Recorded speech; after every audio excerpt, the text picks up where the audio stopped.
days and then it lasts for like 10 days? That's what they say. And then, so I assume, I guess after it runs out, after... Eric, you're onto something. Right. All right. I got to go. Oh, over the weekend I met David Garibaldi. And that is? Isn't that one of your favorite contestants from AGT? Oh, yeah. The painter? Yeah. Right. Okay, good. I send him my regards. All right. All right, later. Bye. Bye for now. What the hell was that about? His agenda was all over the place. Yeah. Oh, Shani was on the phone. That would have been good. So Eric would have gone nuts. Hello? Hansy, it's Shuli. Listen, relax, brothers. It's me. I'm not gonna relax, man. I'm only being what you do. I'm being I don't know what you're talking about, though, bro. That's what I'm trying to find out. They make fun of me. They say trolls after me. They downplay me. They don't give me movies. They don't give me TV shows. They don't give me fun. They just harass. And I make a big joke that I'm mentally ill. And I'm going to kill people. And then they out there. I'm sick of this shit. Howard died. I hate him. Because he had kids and he had to kill people to get his success. Him. Ooh. Hansy, ladies and gentlemen, Hans. I had to kill people to get my success? Children, I think. I had to kill children? He's scaring me a little bit. Well, this is what happens, Howard. Sometimes people get worse. They don't stay at the same spot you found them. Oh. Someone just said to me, Eric the actor would sound like Hansy if he just had the energy. Eric, is that true? You would sound like Hansy? No, I don't think so. Like you have that kind of anger, it's just you don't have the physical ability to get that worked up. And what he's talking about more than likely is what's going on with people harassing him on Twitter or Facebook or whatever. Well, there's an easy way to solve that problem. Yeah, and I don't tell people to harass anybody. You guys are all nuts. Get off Facebook and Twitter. Yeah. Why don't you cancel your account? You wouldn't have to deal with it. Because, like other people, I like to follow what the other people on Twitter are doing. Yeah, so why don't you make an account that isn't in your name? Don't make an announcement that you're Eric the actor who heard on the Howard Stern show, and just follow people. No, you really do like all the action. You guys aren't honest. So you're going to have to deal with what comes with that notoriety. And part of the fun is people harassing you. But you should see the people write to me. I kind of think it's funny that somebody would spend their day writing shit like that. That's not fun at all. Well, then why would you be on it? And why are you guys blaming me? You come on my show, you're going to be known. You can't have it both ways. Anyway, I got to go. Are you going to let me speak? Can you do it quickly? The only way for me to follow as many people as I'm following is to have a whole bunch of people following me. I don't think so. I don't think that's right. You can follow anybody you want. Yeah, you just... No, you cannot follow over 3,000 people unless 30,000 or so are following you. Is that true? What? Well, you cannot follow more people than... You mean you want to follow more than 3,000 people? Yes. He gets a lot of time. Oh, my goodness. Most people... Because 3,000 sounds like plenty. I don't think I follow more than 50 because so many people are so annoying. But if you were going to follow a lot of people, 3,000 sounds like plenty. That's enough. Pick your favorite 3,000 and follow them and be anonymous. Have you watched any of Jimmy's show? He did pretty good last week. Yeah, he did great last week. Yes, I did watch some of it. I think he's doing great. You know, I'm his biggest fan. I hope he does great. Yeah, what is it, JD? Eric, you're able to see, there's a feed thing, and you can see who Eric starts following at a certain time. There was a day where Eric followed about 50 accounts that all involve double D breasts or big boobs or whatever. And is that the kind of thing you really want out there? Yeah, wouldn't you want to do that in an anonymous way? Yeah, Eric, aren't you embarrassed to be following like 50 women in one day with double D breasts?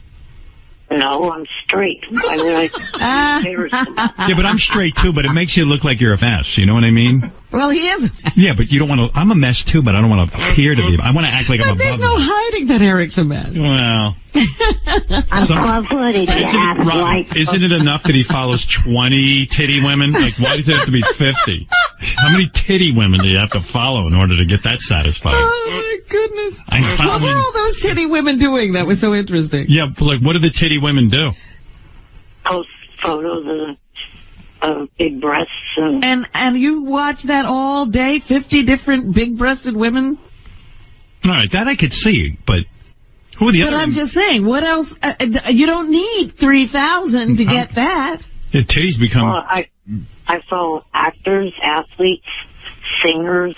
All right, who has the best Twitter account out of all the actors you follow? Well, I could tell you two people that have the craziest tweets. Jose Canseco and Iron Sheik. Iron Sheik and Jose Canseco. All right.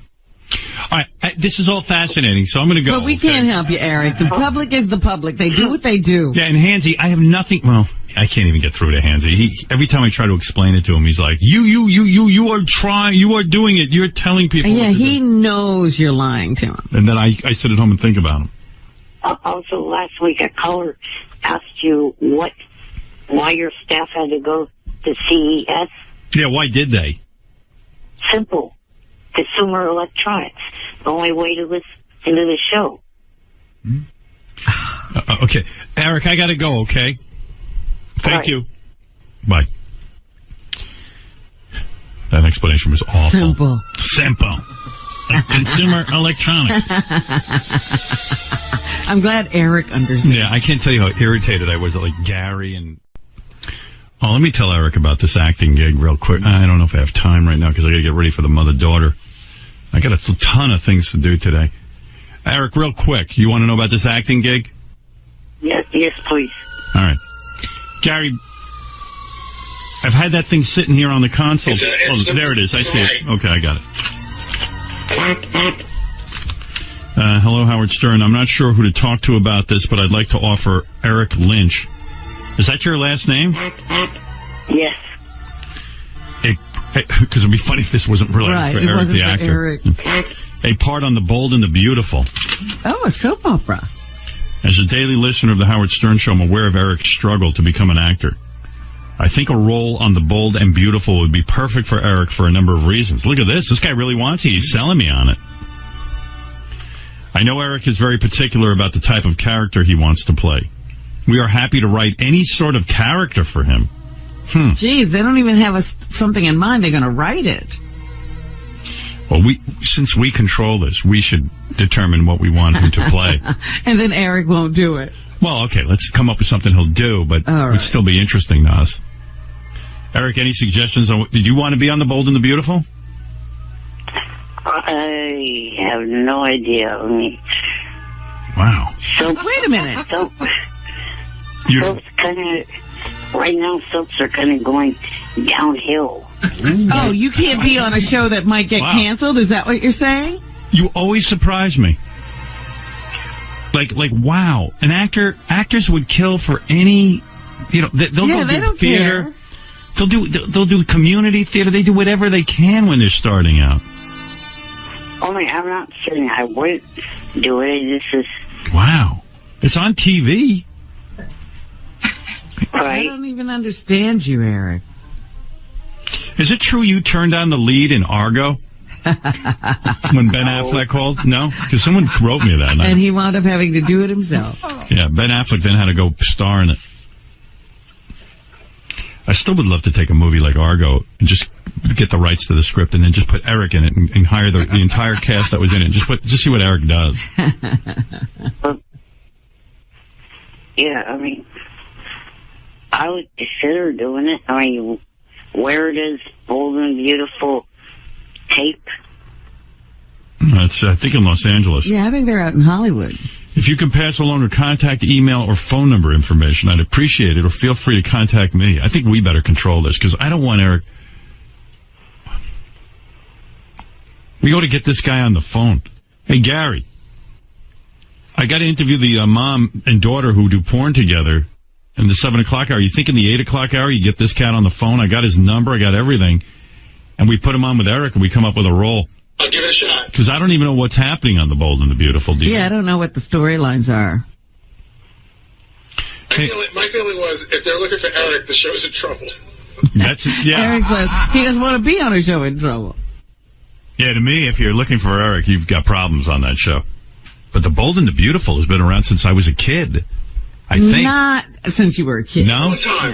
But you know what's going on with a lot of these soap operas are going out of business. So I'm thinking maybe they need the publicity. A lot of them are now moving the soap opera to the internet. They run them on the internet. Right, yeah. Yeah. Does anybody do you watch any show on the internet? No, of course not. I got enough shows to watch. I'm going to watch some on the internet. I mean, you know it's if it's on the internet. I agree. You know what I mean? Like a show made just for the internet.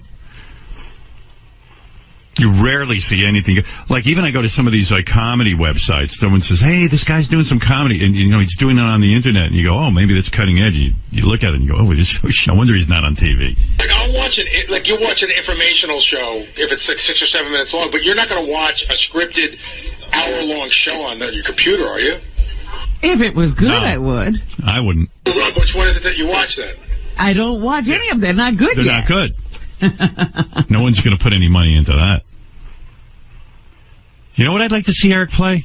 Like a sadistic guy who has a woman locked in his basement. Would you play that, Eric? No. Besides all that, you know, I know why Eric won't play that part. How's he going to lock a woman up in his basement? Well, they'll write that into the script. Although he'll probably have henchmen. Oh, because I was going to say, how's he going to grab a woman, tie her up, and throw her? Well, in he's the going to have his assistant do that. Eric, why wouldn't you play a guy who locks a woman in his basement? Because I've already been accused of that in real life. You have? When? By us. But what do you mean? This isn't real life. It's a role. It's an acting performance. And You don't remember the whole modeling agency thing that Johnny and I came up with? Yeah. Fans then started accusing me of wanting to do that to lock up. yeah, but that was just for fun. We were laughing. That's all. You weren't. First of all, there's no girl who wanted to be in your modeling agency. Remember, Secondly, the girl who won had to spend a year with Eric. Yeah. Hey, okay. You really won't play that? No. All right. How's this? You're a soldier back from the war. You went to war looking normal, and you came back like how you are. Like you got injured in Iraq. Would you play that? What did I get? Hit with a shrink ray? No, I mean, yeah, like, yeah, you know, like, They don't Some hire- kind of bomb. well, let's say, like, you know, you were, you know, it was like a war thing broke out, and now you're in a wheelchair. The military doesn't hire anyone under 6 feet, probably. Or Yeah, but I 5 mean, we'll make it like your legs We're got saying blown off. you were 6 feet at one. Yeah, you were Not 6 feet. You don't have to be 6 But your legs got blown off in the war. We could hide your legs. That's easy. We'll just fold them underneath you. What do you say? That's pretty good. I don't know about that one. Wow. What? Jesus. I You'd thought be that was a war hero. I thought that, yeah, a war hero. Right. And you won't play that? I'd have to consider that. Wow. He's considering. Would you play a guy with AIDS? No. Wow. Why not? I don't know. Why not? Because that, again, goes back to something that I've been accused of in real life. Oh, come God, on. here we Nobody go. thinks that. You wouldn't play a character who contracted the AIDS virus? No. Wow. Wow, I can't even come up with a character for this guy that's somewhat interesting. He won't play a guy who locks a woman in a basement. He won't play a man with AIDS. He might consider playing an Iraq War veteran. What would you like to play, Eric? An easy thing to play would be a patient in a hospital. I'd want to see that. All right, we'll put you in the hospital and give you AIDS. Right, we got to give you a disease. Would you play firewood like like you're Firewood? like you're we open up the scene and you're in a You're a log in a fireplace and you're a log on the fireplace, a talking log. No. No. Like someone accidentally threw you in with a bundle of logs and you're freaking out. And you're afraid the family's going to come home and light a fire in the fireplace. You wouldn't play that? No? No. Mm-hmm. And you're like, hey, don't light that fire. I'm a human. I'm not a bundle of logs. Hey, would you play a pimp? A man who is in charge of a stable of women? Yeah. Okay. You All right. would? Oh, okay. Oh. How about a drug kingpin? Oh, you'd play that. No, that. No? Wow. I can do this all day. It's like, what would Eric play is the game. You just think, what if you're a drug kingpin, but they're legal drugs? Oh, stop. I'm trying. Turns out he's like the guy who commands all the aspirin. Yeah, you're broke and you're like, no one wants to buy my drugs because I don't want to get into the illegal drug trade. So I'm just dealing aspirin and like over-the-counter drugs like Claritin, nasal spray, Tylenol. And people are like, well, I could go buy that in the store. Why would I buy that from you? Would you play that? I'd have to think about that. Wow. Can I ask him a question, Howard? Yeah. What's to think about? Like, what's the big dilemma? I don't know. I have a great He doesn't role. even know. Please consider this one. Bold and beautiful. So there's this guy, kind of like this kooky millionaire. That's you. And you decide you want to invent a new sport. And you're like upset because, hey, you have physical disabilities and stuff. So you become a dog jockey. Like you ride Great Danes. And then all of a sudden, you're trying to just get other people to ride Great Danes. And you want the sport to take off. What do you think of that role? Because wouldn't it be great to see Eric riding a Great Dane? Well, I don't think Eric could ride a Great Dane. CGI stuff. Oh, really? Yeah, they make a fake dog. Because I was thinking of, you'd have a little buggy, and the dog would be a trotter. Oh, I like that. Yeah, you can't sit on a dog. That'd be cruel to the dog. You're right. Eric, so you invent a whole new sport, and it actually catches on, like where you have like a little cart behind the dog. And the dog pulls you, and, it becomes a legitimate... You're the greatest jockey. Yeah, and it becomes an Olympic sport. What do you think of that role? That sounds good. Oh, we hit on something. Yeah. All right, Gary, in the 8 o'clock hour, get a hold of this Casey guy. Get Eric on the phone. I'll give him two options. I'm going to suggest the dog jockey storyline. That's a good storyline. I'd watch that. I'd be there. What about this as a plot line? Russian family, they give birth to, an American family. Couple adopts you from Russia. They're expecting a little kid, but they get you. And you try to convince them you're a child. Because you want to get out of Russia. No. No. All right. That was coming. All right, the dog jockey, though, is gone. How great is that dog jockey thing? I love it. Imagine him being pulled by a car, like the cart is hitched to the dog, and he's got By the way, what? By the way,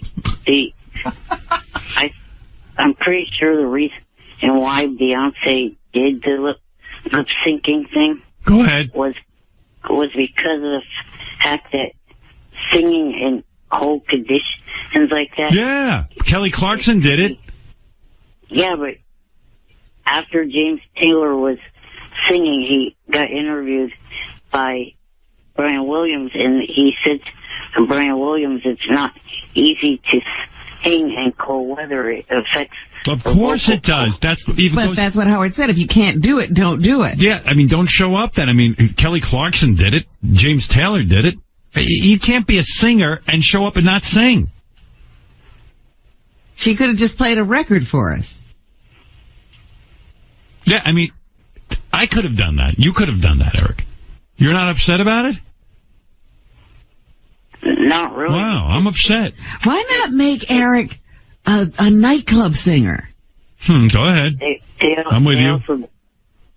They also do that during the Macy's parade.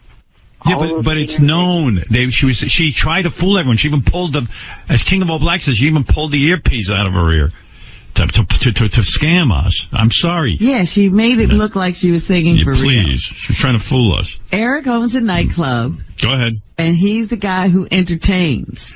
Oh, he's a singer. He sits on the piano stool. Oh, I love it. They go to a nightclub and Eric's the singer there? Right. You see the little fingers on the keys and Eric's singing. What do you think, Eric? You'll play that, right? Yeah, the only problem is everybody's heard me sing. No, you would actually be lip syncing. They'll probably have right. We're going to give you a good voice. Right, like they'll have a guy singing for real. You'll just have to mouth the words. Right. And all the girls fall in love with you. You know, like you'll have beautiful girls sitting around your piano. Yeah, we'll get like Bruno Mars to sing, and you'll just mouth it. And girls go wild for you because even with your physical problems, you have a beautiful voice. You have such a beautiful voice that, you're like bigger than the Beatles. You like that? Yeah. Okay. You like that a lot. All right, I'm going to pitch that. So the dog jockey or Eric the lounge singer. Hey, what about this? It's post World War II. We'll have to go back in time. You're a Nazi in hiding. I was going to say World War II. Yeah, that's right. He's all right, I'll tell you what. Let's make it contemporary. You're one of these neo-Nazis. That's like a new Nazi. You're a member of the Nazi party. You've pissed them off, and now you're in hiding. No. How about being a mob turncoat? Ooh. What about this?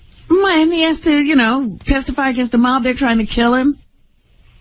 How about Eric plays a baby that was left on a step? And they come out in the orphanage, and they're like, wow, it's a talking baby.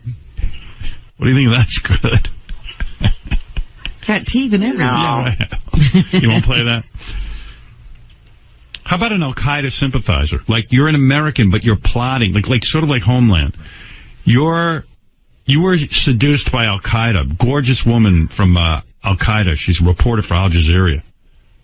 Not saying there's any Al-Qaeda members in Al Jazeera, but this woman happens to be. She recruits you. You become an enemy of this country. And you're contemplating blowing yourself up for Al-Qaeda. And he's making a suicide tape? Yes. That's where we see him in the first scene. He's like, wow, I'm sympathizer with Al-Qaeda.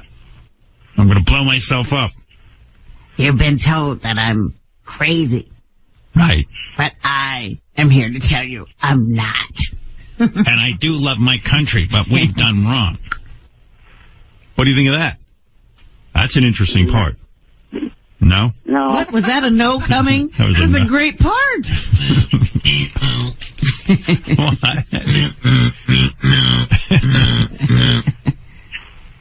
How about you're a Terminator from the future? Well, this is a terrible Terminator. But everyone, Terminator. But on Bold and Beautiful, everyone, even the women, kick your ass. All right, I've got my two plot lines: the dog jockey and Eric the lounge singer, and I will take care of this in the 8 o'clock hour. Okay, Eric? If I can get this gentleman on the phone. Okay. All right, talk to you later. Right. I guess you'll call me back. If I can get him on the phone. Right. If not, we'll have to wait till like next week. All right, no problem. All right, later. Bye. The lounge singer could be a recurring role, you know, like he has the club in town, and Yeah, but the dog jockey. that's Come on. funny. Please. I mean, don't you want the dog jockey? I do. Yeah. I want to see him in that buggy with those funny colored outfits and the goggles. Jeez, that's a great storyline. I'm going to watch this show if he's on it as a dog jockey. I'm not saying I wouldn't watch it if he was a lounge singer, but more if he's a dog jockey. He invents a whole new sport. All right, we'll be back right after these words. First of all, Robin, picking up from the 6 o'clock hour, I now have Casey Kasperzik, the producer. Oh, I'm glad you found his name. Yeah. He's got, it's almost like Mr. Missiscoplex. Casey Kasperzik, who is the producer of The Bold and the Beautiful, and Eric the actor. Let me get them up. And then I must get to A Day in the Life of Gary's voicemail. I have to get to your news. I have to get to the new Hansy songs that have just come out. Okay. There's so much, Robin. The Hansy's show moving right along in development? Yeah, they're still messing around with this theme song. This is heavy metal Metallica Hansy theme song.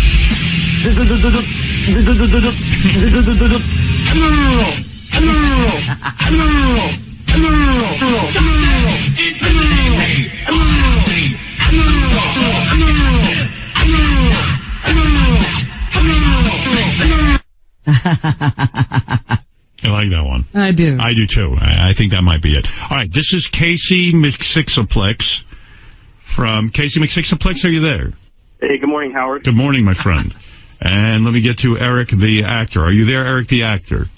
Yes, I'm here. All right, let's Ready to negotiate. I hear Eric is using his negotiating voice. By the way, for those of you who didn't tune in at 6 o'clock this morning, first of all, shame on you. But second of all, this is the letter I received from Mr. Casey Kasperzik. Well, how do you pronounce your last name? How do you pronounce your last name, Casey? You said it correctly, Kasperzik. Oh, okay. Thank you. First time. See, let's see if I can do it again a second time. I'm not sure who to talk to about this, but I'd like to offer Eric Lynch or Eric the actor a part on The Bold and the Beautiful. As a daily listener of The Howard Stern Show, I'm aware of Eric's struggle to become an actor. I think a role on Bold and Beautiful would be perfect for Eric for a number of reasons. By the way, Casey, Robin had a theory that if anyone writes for Eric the actor, it means the show's in trouble. That was Gary. Oh, is there any truth to that? Well, you know, daytime is on the upswing, actually. The ratings have improved. I've heard that. So, you know, that's not the case. Good. Oh, okay. well, that's good to hear, because Eric didn't want to be part of a failing project. Yeah, Eric almost said, I don't know. Daytime is on the downswing. Well, actually, somebody told me every show that Eric's on is canceled. Yeah. Well, Fringe wasn't canceled. It just ran its course. It ran its course. Yeah. But Okay, I think it had to run its course. It would have lasted longer without Eric. I know Eric is very particular about the type of character he wants to play. We're happy to write any sort of character for him. Now, that intrigued me because you heard the conversation this morning. I went through about 50 different character or plot developments for him. Right. And he's difficult. But let me tell you the two again that we've come up with that Eric has agreed to. The first plot line would be that Eric is an eccentric billionaire, and he has invented a new sport. And because of his size, he figures he wants to, instead of doing horse racing, he wants to do dog racing, where he would hitch a chariot, in a sense, to a greyhound. And this sport would become very, very big. And he would be the inventor of it. And As well as the lead jockey, because he's going to be in one of the cars. He would probably be the world's greatest jockey. And when you want to kill off his character, he could just fall out of the cart. And you get trampled by the other dogs. That's right. Yeah. And then eaten by dogs. I got to see that. Okay. That would be one plot line. Okay, got it. The other plot line would then be Eric the lounge singer. Ooh. Okay. where Eric, I don't know what the situation would be, but somehow he's the guy. Somehow there's a club, and he's the guy who, and all, your lead characters fall in love with him. Right, like they're like, wow, that guy looks a little strange, but my God, he has such a soulful voice, And, like I don't know, like maybe it's like at a very high end, like a private airport or something, and they have entertainment for the rich people, and some of your characters come in, and he's sitting there in his wheelchair, but he's on the piano, or maybe he's even balanced on the piano. Sitting on the piano? Yeah, like next to a potted plant. With his legs crossed. Yeah, and like he's sitting there, and all of a sudden he breaks into, a whole lot of love, but, kind of his version of it. And he doesn't have to be singing. I mean, it could be lip-synced. Okay. And he sings like his incredibly beautiful version of a song. And the character's like, oh my God, that guy. I mean, I wasn't attracted to him when I walked in, but Jesus Christ, when he sings, I just get excited. That's actually very, very interesting. That's something that we really should do. But I was thinking combining both of those. Go ahead. A billionaire who can sing. A Greyhound driver by day. Would you be willing to do that? I mean, because then I'll make this happen. I mean, I'm not just giving Eric away. Well, because what's important... And by the way, can he live in a haunted Jack-in-a-Box?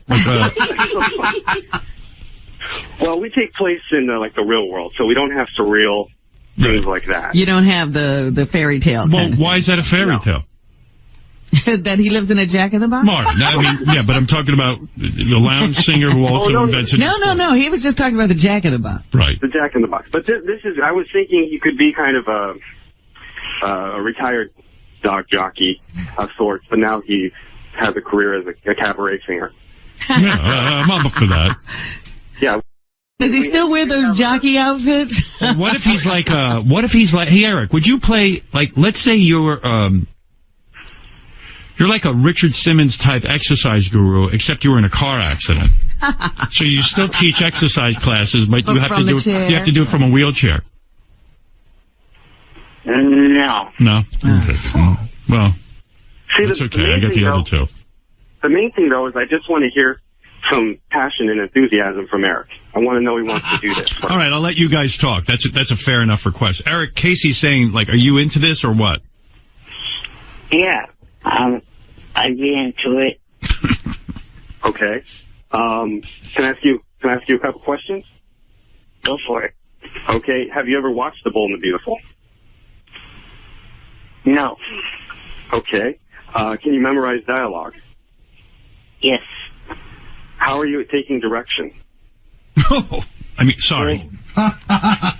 What'd you say, Eric? I'm good. Okay. Can you work fast? Yes.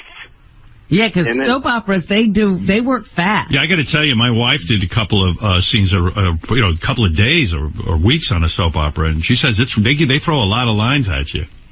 We do 2 episodes a day. Eric, that's known in our industry as quick turnaround. Quick, exactly. Right, Robin? 250 episodes. Absolutely. Yeah. These shows you've been on, Eric, they're weekly shows. Yeah, this is quick turnaround. All right, and I sort of wanted to create a character for you, Eric, that could reoccur. I don't want it just one time. That's what I thought of the lounge singer. Yeah, that's perfect, Robin. I love that. Yeah, but he's got to be a former dog jockey, or else this doesn't go any further. Maybe there's a picture of him on a dog hanging behind the piano or something. With the mud on his goggles. Yeah. Like someone works into the dialogue. Though, oh, what is that picture of you in with the dog? And you go, oh, I used to ride greyhounds. I was the world's greatest dog jockey. I was a great dog jockey, and but that was another time, sweetheart. But does Eric sing? Do you sing, Eric? No, He's going to need help in that area. He's going to lip sync. And then have you had acting training? Oh, forget it. Eric, he didn't hear your answer. I didn't hear it. Well, if no one had talked over me, but I said no. Okay. Would you be interested in getting some training? I guess. Because here's the thing. We get stacks and stacks of headshots every day from people wanting to be on the show. Sure. So we're going to take a part away from them to give it to you. No, you got to understand, sir. Eric doesn't want to actually do any hard work learning the craft. Eric is a very special kind of actor. Eric's the kind of He doesn't actor, want to learn. Yeah, like Eric's the kind of actor that really has no training. Doesn't want to study. Doesn't want to put any effort into it, and he just wants everything handed to him. And he wants to play roles close to who he is. Right, and doesn't really want to actually sweat it out and do work, and he's not morphing into anything. A lot of times we say to casting people, he's Marlon Brando without talent. Think of him like that. I mean, let's be honest, right? Do I have that right, Eric? You don't want to actually do any work. I don't know about that. I mean, you haven't so far. You call yourself Eric the actor, and you've never pursued one class. Yeah, I mean, Casey's saying, hey, we need you to take some acting lessons. You're just not even going to put yourself out there, right? I mean, I guess I would. What are you talking, Casey? Does he need like a coach? Well, our casting director could work with him. I see. Before he appears. Because, Good luck. Can we film that? Absolutely. Yeah, I want to see the casting director's head explode. You're gonna choke me to death. I mean, like, wouldn't that be funny, Robin? Like 7 hours in, and I'll produce it where we have the clock turning, and 7 hours later, Eric's no better at it than the guy has no hair. His hair just pulled out in back. It's like, how they show those pictures of Obama, how he's aged in the White House. Like the casting director after 7 hours of working with Eric is just there, and then Casey walks in and goes, "Well, how's it going?" And the guy's like, "What, the truth, or you want some?" It's like Herbert Lom after he's worked with Peter Sellers. Yeah, like they walk in and they don't recognize the casting director anymore. The acting coach. In fact, they have to cart him off. He's all wrapped up in a straitjacket. Or he's killed himself. He's hanging from. Like they walk in to check on how the session's going, and he's hanging from the ceiling. Eric is sitting there in the casting director's. Yeah, right. Eric, you might as well be honest with Casey. You're not interested in any kind of hard work where you'd actually have to learn your craft. I'm sure I would. You're open to that? The more you want to put into it, the bigger the part will be. Because otherwise, a lot of times when we have guest stars, we take place in the fashion industry. So there'll be a reporter or a photographer at a fashion show. But I'd rather give you work on something that would be meatier. Right, yeah. What about if Eric would be a very... What if, the soap opera thing, couldn't Eric be evil twins? Or couldn't he be one good guy and then a bad guy? How about a bad nanny? He's all sweet, and then they catch him on a nanny cam. Yeah, sitting on the kid around. Eric, would you play a bad nanny? No. Oh, too bad. That's such a meaty role, Hey, we've hired a babysitter. I mean, that's Emmy stuff. And he's like, "Hey, hi, everyone. Hey, everyone's doing." And the parents leave, and he just starts fucking whacking. That could build. Yeah. First he's a good guy, and then we see him not being so good over an arc. Let's get down to what Eric's really interested in. He's not really interested in working hard or actually learning his craft. He just wants a lot of money. How much? And a rider. He loves a good rider. And he loves soda in his dressing room. That's what he's after. All the perks. A dressing room with Pepsi. Right. Eric, lay it out for Casey what's going to take to get you in there. Where do you shoot, first of all, L.A.? Yeah, Los Angeles. Wow, nice. CBS television. And Eric, aren't you going to demand an oxygen tank and all that shit? He doesn't have to fly, so I don't know. Well, that kind of leave up to Johnny. Oh, you don't do those kind of negotiations. We do have a budget, so we'd have to negotiate this writer. Well, here's Eric, fake Eric, to negotiate with you. Go ahead, fake Eric. Nancy.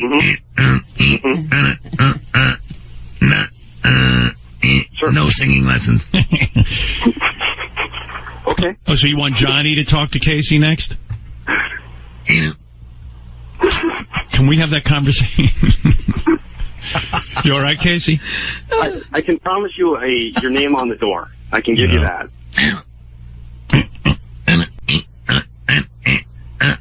when the actresses visit me, so I can stare at them. Whomever is doing that, shut the fuck up. Well, it It's sounds not what I sound like. maybe on Monday we'll do the negotiating. We'll get Johnny on the phone, and I don't know. Who wants to hear all that? I also want to let Eric know our show's seen around the world. It's the -- daily watch drama series. So you'll be an international star. How many people watch that show? Really? Be honest. Don't give me the hype. In the U.S., Yeah. we have our latest ratings were 2.6. Well, so that's, yeah. I just looked. I think last week they had 3.7 million viewers. They're the Wow. #2 show, I think. Number 2. Wow. Eric. What do you think of that? Will I be seen in Qatar? That's Cutter.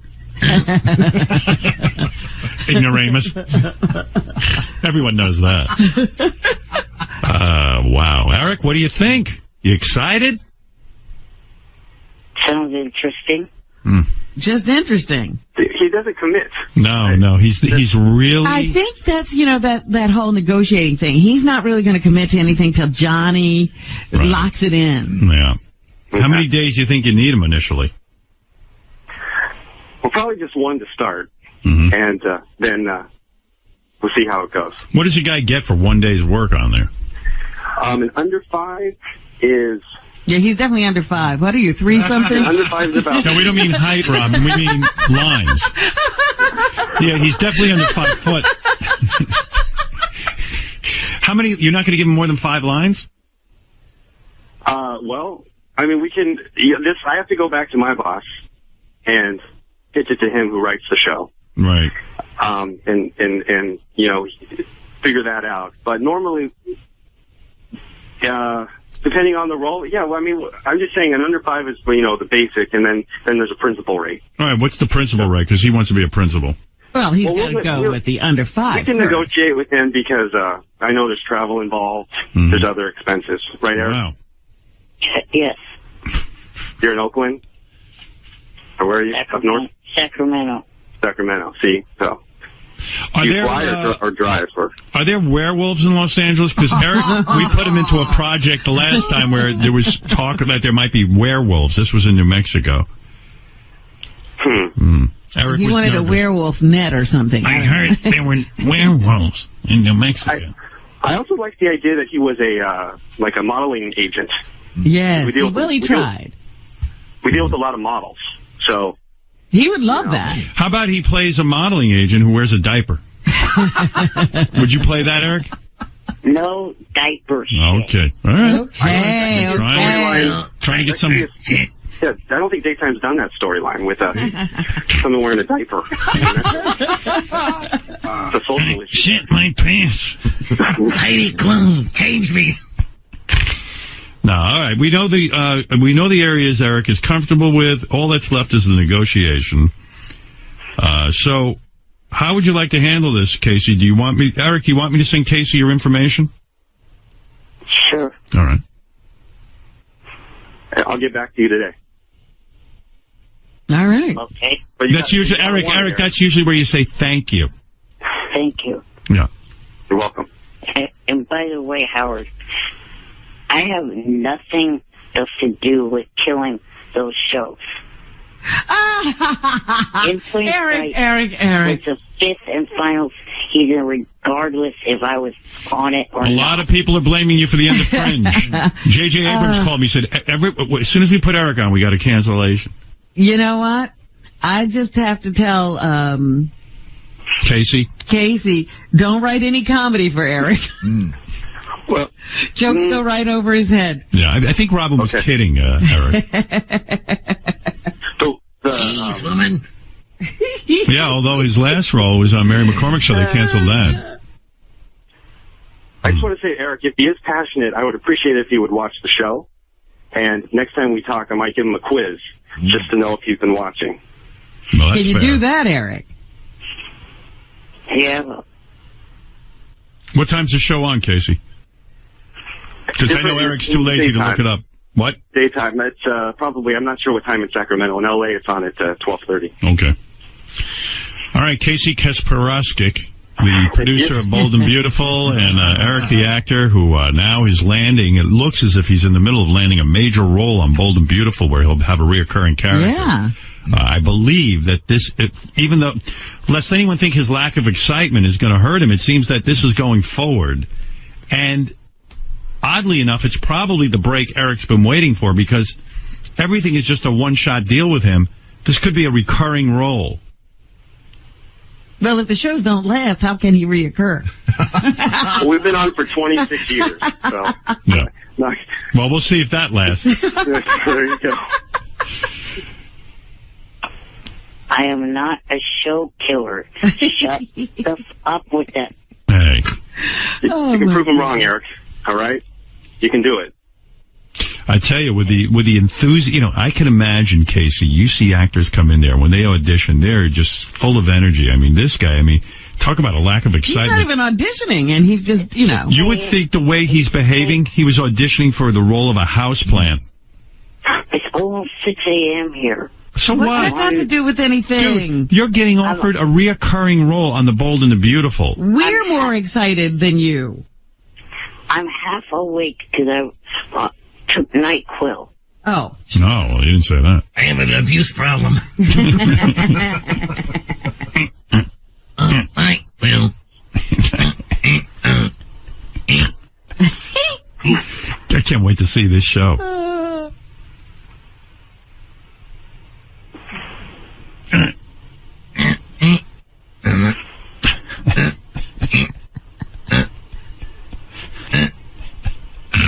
Where's my mark? Here's Eric before his acting lesson.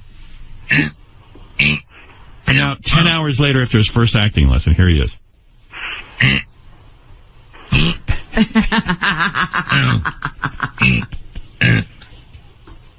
Whatever Fed's doing that, shut the fuck.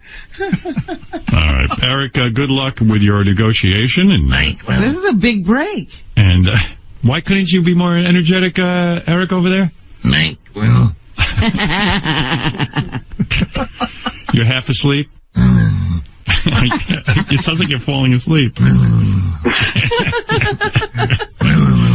You sound like the dog in Caninus. Casey, good luck to you in the show. What an opportunity for Eric. Well, thank you for entertaining it and putting it, helping to put it together and put us in touch. All right, I'll facilitate Keep in that. touch. Eric, you can thank me now. Thank you. Nothing like dragging a thank you out of a guy. Don't overdo it. Yeah. All right, thank you. And by the way, what? I was going to thank you. I was going to thank you regardless if you prompted me or not. All right. And by the way, I do want to say, Casey, Eric is not a show killer. Good to know. Good to know. Good to know. All right, Casey, good luck. Pleasure to speak with you. Eric, thank you. Bye. Thank you. Bye-bye. Bye. All right, Robin. Oh, that's going to be great. That's going to be a good show. Eric's going to have to take acting lessons. Hey, as long as we're on this theme. Eric, the actor, you're on the air. Good morning. Good morning. I was calling because yesterday Vince the hypocrite called in. And a reason why I called him a hypocrite is because he's always getting on my ass about asking for things from the show. And gee, what was his call based around? Oh, my. Asking for something. That's hypocritical. Who's he For him talking to- about? Thank you. We don't even know, Howard. Right, yeah, he's like the worst caller. Like, you don't even know what Eric's... Who are you talking about? Vince from L.A., you brain... Vince from L.A. Do you think we remember what the f you're talking about? What are you talking about? Well, if you would shut up for a second, I would say.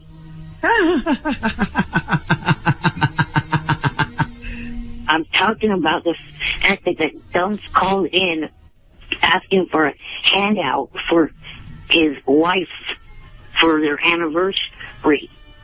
And it's You understand who he's talking about yet? Because I have an excellent memory, do know. I have no idea. The guy I gave the rose to. Yeah, you should keep your flower. God, this is so weird. He's so odd. Every show he's been on has been canceled. He's one. Every show he's acted on has plummeted in the ratings. Crap, don't let the bunnies out. Eric the Actor is the Grim Reaper of TV. Bullshit, you asswipe. American Dreams. Cancel. Fringe. Cancel. In Plain Sight. Cancel. Eric the Actor is the Grim Reaper of TV. No, it's a good thing Cougar Town passed on him. I was just thinking that. Grim Reaper of TV. Cougar Town was lucky. Cougar Town, They dodged a bullet. they dodged the bullet. They got Ronnie in there. So you're mad at a guy yesterday who said, what, Robin? I mean, He apparently has this personal relationship with this caller, and the caller's always screaming at him for asking for things. And then the caller asked for something yesterday. That's what Eric is talking about. Fascinating. Thank you, Eric. And I'm not the Grim Reaper of TV. We know it's a joke. Get a sense of humor. Well, I have to be berated by assholes. So what? Who cares? Then stay off the internet, Eric. Yeah, you don't belong on the internet. Close that Twitter account today. You love it. If you hated it, you wouldn't ever go on it. I would like to be able to go on it to just... You want all positive comments? Welcome to the world of celebrity. You want fame? You should read my tweets someday. People hate me, and they're my fans. I'm trying to say what I would like to go on there and be able to tweet to the celebrities that I'm a fan of. But then when I do that... So get a name that no one knows. Yeah, you don't have to go under Eric the Actor. Become Steven Schweinine. You like that name? Steven Schweinine. And then you'll be able to tweet all your ass off. And follow whoever you want. You like the fame, but you want it both ways. You want everyone to love you, but you can't have it both ways, rather. I mean, you can't have it one way. You know what I mean. Here's the deal, Eric. Go ahead, Robin. You cannot control the world. The world is as it is. That's what I'm trying to say. If you're famous, people are going to hate you and love you. What am I, your psychiatrist? And nobody's berating you. You have to read what they say. And can't you make your account private and then no one can tweet at you? You can, you know. Look how enlightened we are, Robin. Right, but then the only problem with that is if I did want to tweet a celebrity that's not following me, they can't read it. Yeah, well, I don't know what to tell you. So what if people... But again, tweet if it starts to get negative, go to the next message. What's the worst thing anyone said about you on Twitter? Let's get past it. Let's hear what it is. Read me the worst tweets. Well, okay, one of them that is a few months old was this jackass, I'm not going to say his name. He threatened to punch me with brass knucks if he ever met me. With what? Brass knuckles. Oh. You know he's not going to do that. You're a guy in a wheelchair. No one's going to punch you. The same thing, he'll threaten to kill me. Well, that isn't funny. So Can't report you him. just throw him off your account? Can't you report him to Twitter? Yeah, but that doesn't work. No. Twitter security is a joke. There's no Twitter police. Throw him in Twitter jail. Well, you can call the police. If someone threatens to kill you, you can call the police. And they can track that. They can get a subpoena and go after the guy. I'm not kidding. I've tried to go that route, but the police, they just don't pay attention to it. And that's what you should do, not pay attention. Right. If the police aren't paying attention, you should. Did you know that your show got mentioned yesterday on Jeff Probst's show? Yes, I do. What happened? Jeff mentioned. I'm sorry. He mentioned the Kevin Bacon interview. Eric brings up topics nobody cares about. Yeah, I was just like, okay, maybe it was something, I don't know. Eric's agenda is always... Oh, here's Vince, the guy you're having a war with. Hey, Vince. Hey, how are you doing, Howard? All right, you want to say something, Eric? No, I got nothing to say to him. He's a low-life piece of shit. He's always begging people for. He's using the Howard Stern show, saying, "Hey, can I get a freebie from Bunny Ranch?" He blows off an executive that you set up a meeting with him for American Idol. You know, the guy's just a full. You know, I'd have sympathy for him if he was a nice guy. But also, too, he says, how many times has he called in the show and says, "You, Howard, you're from this, that, and the next thing. I'm done with the show." And then he calls and begs you for money and begs you for this, that, and the next. But is Eric right that you asked for a gift yesterday? The only thing, that's the only time I've ever asked anything for it. And you know what? It's only a rose. It's only a rose, but guess what? You know what? I am so grateful for that little... Yeah, that's right. You're grateful, right? Because it means a lot to me, you know? Eric, what do you think of what Vince is saying? And by the way, Howard, I was the one getting a re-gift for her anniversary. And by the way, I'm the one, Howard, I'm the one that came up with the idea of the IQ test, and I never asked anything for in return. But you know why? Because I love the show. I always try to do things or say things or you know, I mean, just to contribute. All right, Vince, we understand what a good man you are. Eric, what do you think of what Vince has said? Sam bullshit. All right, it is. All right, boys. Thank you. I'm glad you both got some airtime, and let's hope you both have a pleasant day. Thank you. I got a question for Rob. I got a question for Robin, by the way. Yes. Robin, have you ever?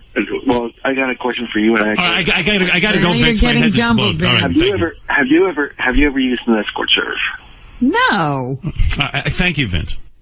Eric, thank you. Are you going to watch the replay of Jimmy's Thursday show? I saw it already. I loved it. I have to watch the replay. It was great. Jimmy... it's on tonight at 10. Jimmy Kimmel had a great show where he was tied up in a chair, and Matt Damon took over the whole show, and it was celebrity-packed, including a visit from former girlfriend Sarah Silverman. I think that might be the most celebrities in one late-night talk show. I think you're right, Eric. Are you going to watch it? Is he going to be in the Guinness Book of Records? Eric, are you going to be watching it tonight? I watched it when it aired, but I'll watch it again. There you go. That's how much Eric liked it. All right, I'm sure Jimmy's smiling right now. All right, Eric, I got to go. Okay. Thank you. Yes, it was a great episode of Jimmy's show. Jimmy working hard, so pay attention. Pay attention. Eric the Midget never ceases to amaze me. I love that he will accept a role as a pimp, but not as a drug dealer. He'd rather sell women than drugs. Priceless. Howard, you have to ask him to explain that one and how he justifies that decision. His explanation should be well thought out and articulate, as always. I think that's sarcastic. Never stop having that little bastard on the air. It's always hilarious. You know, that is a good question for Eric. It is. Gary, get Eric on the phone. How did he make that determination? Yeah, like, why is it okay to sell women? Like, he'll play a pimp, but not a drug dealer. Eric. Yes. Why would you agree to play a pimp? No, You've got to know. What time should I call you so I can find this out? I need the answer from my listener.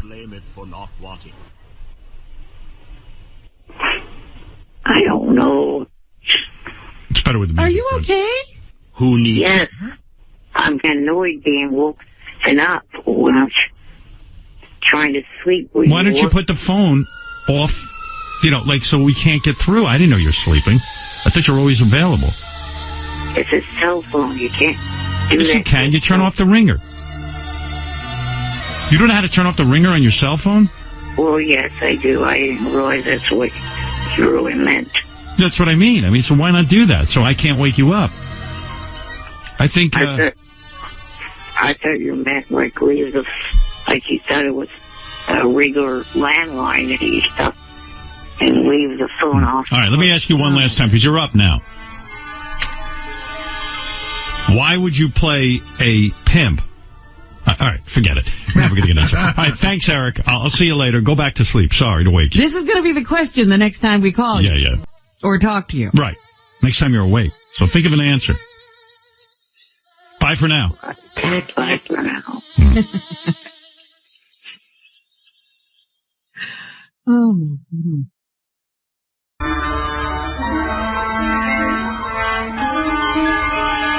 Eric, the dumbass midget. Eric, the completely unfunny midget. Eric, the complaining midget. Eric, the annoying motherfucker. Eric, the annoying midget. Eric, the... All right, okay. Eric the actor. Did you hook up Eric with Bold and Beautiful yet? No, Johnny's still working on that. Okay, Eric was approached by Bold and Beautiful. And who knows? Isn't that an interesting show to put Eric on? Yeah, I got a letter from the guy. He said he's really interested in Eric and he wants him to appear with two of their leading hot actresses in the show and all of this. And I guess Eric's part of the Bold. hey, by the way, Eric, I think that theory about how everything you do ends up going bankrupt or out of business, Stickum, where you used to do your radio show, just announced they're closing down. Uh-oh. So there's another one on your list. Stickum. Will you stop with that? This joke is becoming more real. Stickum is closing. I have nothing to do with that. I'm just saying, maybe you got a black cloud. Every show you, let's see, Mary's show is over. Fringe is over. Read this email I sent you. I read it. I just like saying it. Those shows would have shut down whether I was on them or not. What show? Was that first show he was on? Fringe. No, it was American Dreams. American Is that Dreams. still on the air? No. Over. It was Every show he's been on has been canceled. Every show he's acted on has plummeted in the ratings. Crap, don't let the bunnies out. Eric the actor is the Grim Reaper of TV. I'm club-footed, you asswipe. American Dreams. Cancel. Fringe. Cancel. In Plain Sight. Cancel. Eric the actor is the Grim Reaper of TV. It's a good thing Cougar Town passed on him. You hate that. Right? Yes. No. He hates that. It's funny, though. Hey, you know what you got to do with me? You ever been down to the Homer room? I was thinking about you the other day. You were thinking about him in the Yeah, Homo? well, you know, he's an actor. He's got to loosen up with his a little bit and come down to the Homo room with me. You know who's been in the Homo room, Eric? Eric, you there? Hello? He heard Homo room and hung up? What happened? What happened to Eric? I think he's there. Eric, you there? Boy, that Homer room chased him right away. By the way, let's be politically correct, too. It's room. He's homophobic. Whew. Eric. Man. Gary, get Eric back on the phone. I think he's gone. I can't tell, though. Maybe I hit a button or something. I didn't, though. I mean, it's weird. That Homo room really chased him away. I think he passed out when I said Homo room. Fell out of his I was thinking about him. Like in Hollywood, you got to loosen up. You got to be comfortable around gay people. So I'm gonna take him down there and do some gay stuff. You think he's not comfortable around gay people, or just doesn't want to play one? Yeah, well, like he's uptight about playing a gay guy, and he's got to loosen up. I'm taking him down there. I haven't been down there in years. No. I don't even know if this door works to the Homo room. Let me see. Oh, it works. Well, the door is open. I need a partner. John's way. Well, he's on his way to get back on the phone. Oh, yeah, what happened? Because I'm down here now. Wait, let me get the phone over here. N19. Hey, Eric. I was there the whole time. I was responding to you. Yeah, I couldn't hear you. I don't know. Something went wrong. What happened? Hey, we're down in the Homo room. What's going on down there? I don't want to scare him off. That was his wheelchair. Oh. Hey, Eric. Yes. As an actor, you've got to become more comfortable with, different types of behaviors and lifestyles. That's why I brought you down here. Want to have some fun? I don't know. Well, let's try it. Is your shirt on or off? It's on. It's staying that way. No. Take it off. No. We're going to play Shock the Nipples. I'll put these I'll put these clamps on your nips underneath the shirt if you want. But we're going to have fun. I have to kiss my ass. Here we go. What do you think of that? I think I knocked him out. Here, have a shot of vodka. Eric? I don't hear him. He's doing something to his phone. I think he passed out. From the electricity? From the electricity. No, I'm pretty sure that time he hung up. Oh.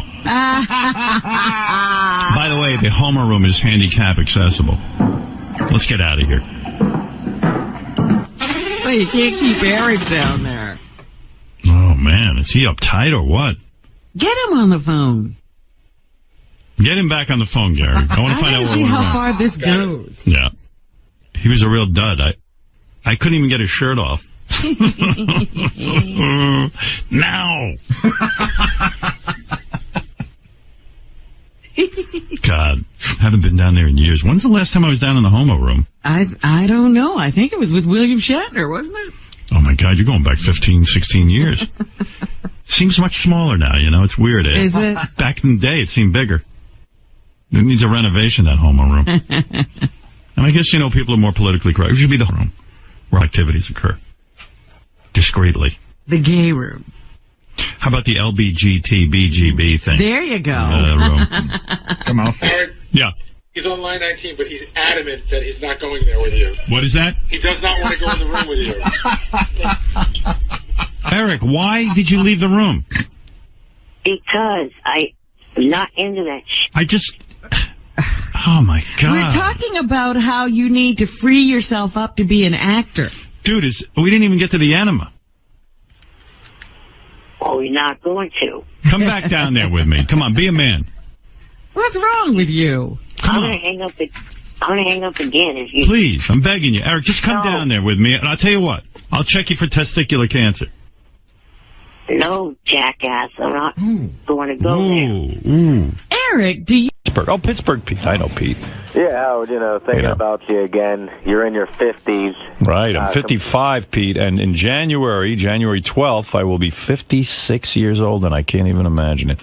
Yeah, you're on your way up to close to Ronnie's age. He's going to be 60. And well, let's not rush me up to 60 yet, but... Yeah, it takes a couple of years to get there. Yeah, give me a break. He has a full term of college before he's 60. Right, it's a lifetime. I'm 30 years old now, so you're 50. You're 56. 5. So what is it like in your 50s? That's what I want to know. Like, are you enjoying your life still? Pete, I am enjoying my life from the sense that I'm very, very happily married. I enjoy my weekends and time off, and I'm enjoying work more than ever. So it's a great place to be. My kids are older, which is kind of nice. They're doing well. I'm happy to see that. I'm out of the woods in the sense that, you wonder when you have kids, gee, are they going to grow up to be good kids? Are they going to be normal? Are they going to give you a hard time? What kind of adults are these going to be? So I feel out of the woods. I think they're good kids. They're nice kids. And I love them. And the thing is, so that's a good place to be. I wouldn't want to go back into my 30s or 20s and start over professionally. I like where I'm at in terms of a radio performer. I know how to get behind a mic and do a show and all of that. So all that's good. Listen, I came to a conclusion a long time ago about radio specifically, that the person who doesn't grow or change is dull and remains dull and will never, ever succeed. You constantly have to evolve and change. And I don't mean just from, like, whether or not you play the dating game on the air. I mean, your whole lifestyle, your opinions, your view of the world has to evolve, or else it's a dead issue. It's a caricature You're done at a certain point. You're acting if your life is changing, but your character isn't. And I know I get criticized. Some people love the Billy West years. Some people love the Jackie years. Some people love the Artie years. Some people love this. They love when I did the Channel 9 shows. But I've always tried to just give you me honestly, and that's the same. And this is what it is. This is what it is. And when people get tired of it, if I sense that my audience is done with me, I will leave. That will never happen. Well, there you go, Pete. I like your optimism. You know, that's never going to happen. There's nothing else out there that's really going to captivate people like your show has. You know why I'm good on the radio, too? I was thinking about me the other day. Most of my day, I think about me. That's a surprise. You were thinking about you? 99% of the time, I think about me. And then the other 1% is the rest of you. So I was thinking about my radio career. I was reflecting on it. And it was hard not to, because everywhere in my office is a piece of memorabilia about my career. You've gotten it to the point where That's you right. can't not think about it. I fully embrace myself. I never used to, but now I do. Every award, everything is surrounding me. Like a museum. It's a museum to me. The Hall of Howard. Hall of Howard. Radio Hall of Fame. Because believe me, what else is there?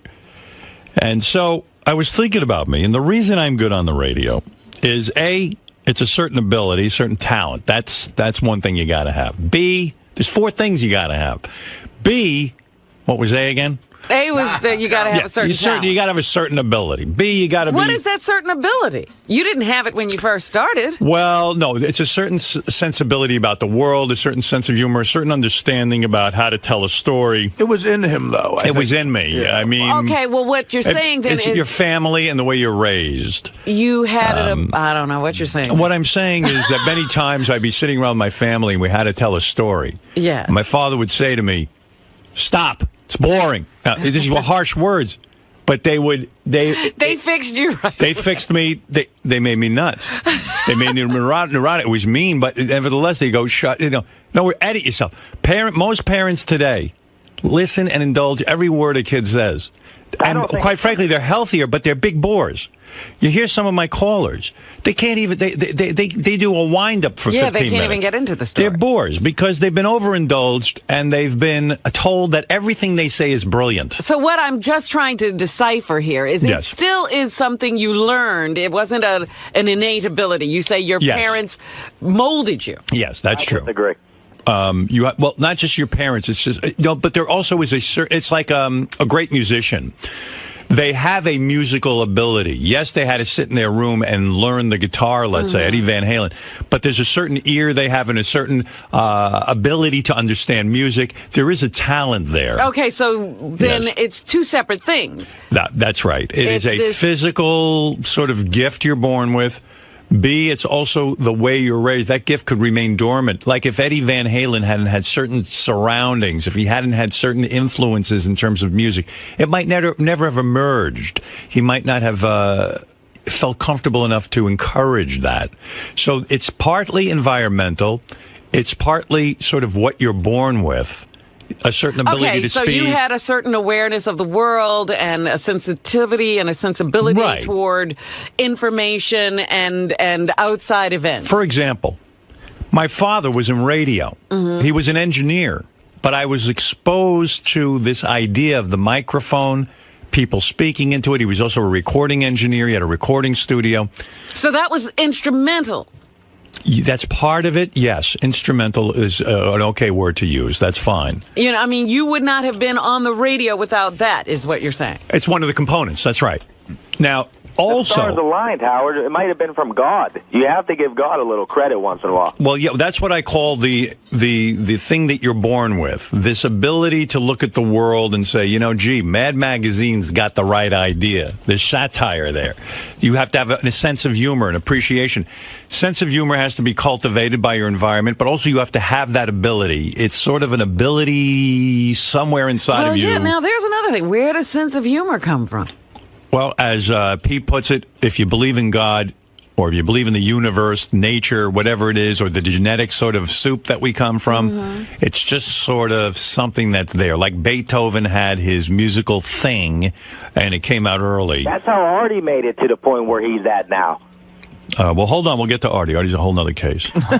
Artie defies. I also think it has to do with the atmosphere. It's a combination of being born with it and the atmosphere you grow up in that develops. That's correct. Now, the third component, which is essential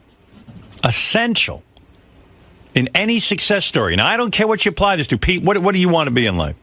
Well, what do I want to be in life? I'm not even sure at this point. All right, okay. Well, we were specifically talking about you. All right. Said you were thinking about But you. here is the other... And these 4 things. Here is the essential component. You talked about the essential component. Here's the third thing is the essential component. And that is...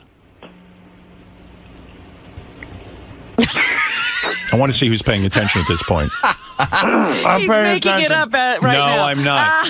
I'm going to tell you what it is. All right. It is having the ability to practice. Now, what do I mean by this? Oh, you read this in a book a few Outliers. weeks ago. I read some of Outliers, and I responded to it, but some of this is my own thoughts all along. Outliers says 10,000 hours are required to be an expert.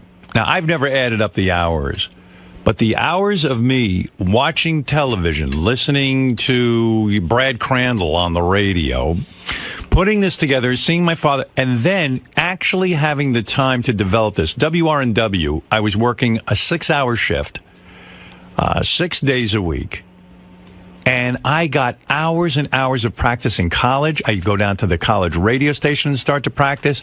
I started to practice all over the country what it is I wanted to do. Now, it's no different than when you talk to a guitar player who spent his entire childhood playing the guitar in his room over and over and over again. There are guys who have done that and never succeeded. They're okay guitar players. But the ones who have this, as I say, born talent, it comes out. But they have to put in the hours of practice. Well, there are different levels of this born talent. That's right. Even the guy who doesn't play as well as Eddie Van Halen has a born musical talent. That's right. He's better than me at picking up a guitar. Howard, you completed all the requirements that it took to get to where you're at. Yes, but you didn't even But wait hear a minute, you didn't hear the fourth number requirement. 4. You don't know what the fourth requirement is. I told you, thousands of hours This guy of will practice. never complete anything. Well, he wants to be a professional pot smoker. ADD. His ADD. He wants to be a professional marijuana user. He wants Adderall. Right. He's on his way to his 10,000 hours of practice. He's on his way to 10,000 But Pete, Adderall. the fourth thing, and I think this is very, very important, is being born in the right time frame. Now, this is something from Outliers, and this is a key component. When you hear about Bill Gates, who is a huge success, Bill Gates, if you go through his history, actually was born at a time where he had available to him as a kid, because his parents were into some sort of computer science, they knew a guy who could, back then you couldn't even get into a computer lab or get on a computer. When he was born, somehow the circumstances led up to he was allowed free hours, endless free hours in a computer lab where he got to work this stuff out. Him and his friends were like into this thing like crazy. If they physically couldn't get the computer time as children, in other words, he had a certain privilege that you don't have, I don't have. He was in the right place. I had a certain privilege. I got to see my father work with these guys with the microphone. I got to visit the radio station, WHOM. I got to watch the guys work. I was mesmerized. I was mesmerized by this. I got to see something a lot of people didn't get to see. This Bill Gates, when they describe him, he got to do this in a lab. No one did. He got. It was too expensive for people at that time. Computers were huge things. They didn't fit in people's homes. Yeah, and I don't know the terminology of what it was he got for free, but it's a certain access to programming that you could only get programming time for an hour, and it was a fortune. And you wouldn't waste this on a kid. Right. He was allowed to go in there at night and use it all night and day. And that's what led to it. So it's part luck. Well, let me ask you something. Being born at the right time, and part having an ability. What about these people who are born with nothing? Well, people who are born with nothing, It appears that they're born with nothing, but it's not always the case. Now, let me give you an example. You sit and you look at professional hockey players. That's what they do in the book Outliers. Mm-hmm.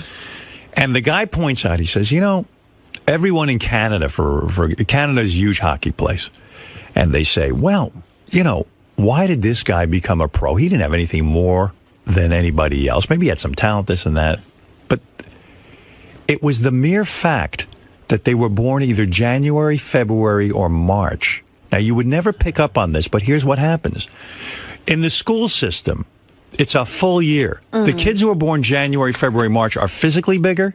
There's huge differences in physicality. You're almost a year Just older. From January, February, March? You're almost I a see year what you're saying. older than someone born in December. And what would happen in hockey, for example, kids would go to school and the coaches would look for some star players. And they take the bigger kids. The bigger kids and also the kids who were older. They were a little more mature. They could understand a little better. They did better in school. They've even found that kids born January, February, March, because they're that almost a year older, they do better in school in the beginning. They get more attention from teachers. Therefore, they thrive a little more, get a little more encouragement, are noticed more, and they actually do better at certain things. But the hockey example is one where you are physically bigger. Now, they did find some hockey players who excelled who were born in, let's say, later months. But the majority, the Canadian hockey players, because of the system and the public school system, January, February, March, I think it was something like 70%. Yeah, but they at least had a hockey system. I'm talking about somebody who winds up what I'm saying being the is president of South Africa, born in, what did Nelson Mandela have? Well, what I'm saying is we don't know that because I don't know the history of Nelson Mandela, but there could be something as simple, Robin, as the day he was born. Because who would pick up on that with hockey? The day he was born was very helpful. I said not that, but there are circumstances that lead to somebody becoming great. Or Dikembe Mutombo, whatever his name is, he was in Africa and they found him. What in the world? He was 8'2", Robin. Yeah, but you still got to go find him. He didn't get here on his own. Anyway, it was like that is why it is difficult to even pluck anyone out and say, here's a radio show. Or here's a TV show. It takes, like we were talking yesterday, they took David Lee Roth, a rock star, a guy who had spent his years practicing that and obviously excelled. He's a good rock star. That's right. And they said, go on the radio. Go do a radio show. Well, of course it was destined to fail. We all knew it. For some reason, the radio executives didn't know it. Yeah, there were tons of people who didn't know it, right. Howard, and they had power, and they put him there. They did. But we all knew it. My audience knew it. You knew it. I knew it. It would have been like you touring as lead singer of Van Halen. Exactly. It's funny that David Lee Roth didn't know it. It's funny. I remember interviewing David Lee Roth. I invited him in to say, "Hey, David's going to take over our morning show," and I remember he walked in with kind of a swagger, and I remember why. I think he was on edge. I think he was thinking that I was going to put him down and and ridicule him for taking over our show, and I didn't. I was just the opposite. Every time he sort of got a little confrontational with me, I showered him with love, really. Right. I said, "Hey, David, I wish you the best." And I think it took him like into by surprise. Yes, it took he was like, "Whoa." He was defensive. He was defensive that day. He really was. I remember it very well. And I don't think I'm projecting that. I think he really was. Oh no, it was absolutely true. Yeah, and he, and I was just, and then when I was just saying to him, "Hey, I really wish you the best and hope you do well," but and then he kind of in his arrogance said to me, and this is David, in typical David, he says to me, "Man, I'm used to speaking in front of audiences as big as 300,000 people. You think this is something to me? This isn't a big deal to me. I've been doing this my whole life." And no, that's not what he said exactly. What he said was, "This is the greatest opportunity for me because in a stadium, I could only speak to that many people. Right. Now I'm going to get to speak to all these millions of people." And you quietly pointed out that Who said there's going to be millions for you? Yeah, and I tried to say to him that day that you don't just automatically. Yes, millions of people show up to see Van Halen. Yeah. This is different. This is you. You're out there. You have a microphone. It's blank space. It's a canvas. And you've got to fill it with something entertaining that your audience will find compelling. And I knew this was a daunting task. I mean, this is not something easily done. That people would show up for him talking. Right. And they'd given him a couple of practice shows in Boston, and I guess someone had heard this stuff. And really, David was not prepared. The guy would have needed his, as they say in Outliers, 10,000 hours of practice, really. And who even knows if he has that talent anyway? He didn't, who knows if he had one of the 4 requirements? The show was okay. Yeah, I mean, listen, everyone has a story to tell. I could listen to someone on the radio and tell them what they need to do. But can they do it? That's the other thing. It's a matter of, can you actually do it? When I hear someone on the radio, I go, oh, here's how you fix that.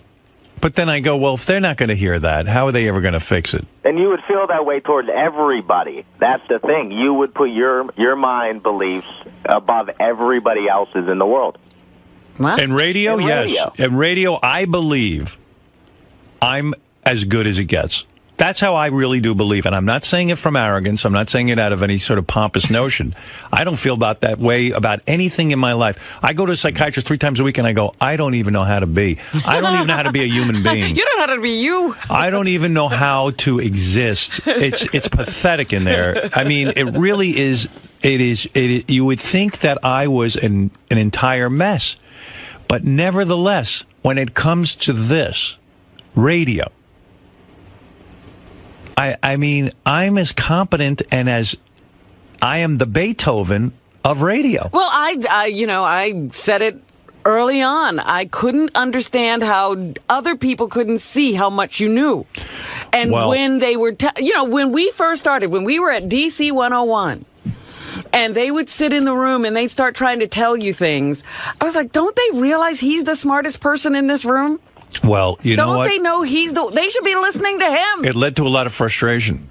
It really did on my part. Oh, I'm sure. I would go home and sit there and go, why do I would visualize the whole thing, and I'd say, why don't they get this? Why don't they let me loose? I don't get it. I mean, when Pig Virus and Dom Fioravanti and they were the worst. And John Hayes. That was another one. I mean, all of them. I sat there in a room and I said, this is like it would be as if Eddie Van Halen had to get guitar lessons from me.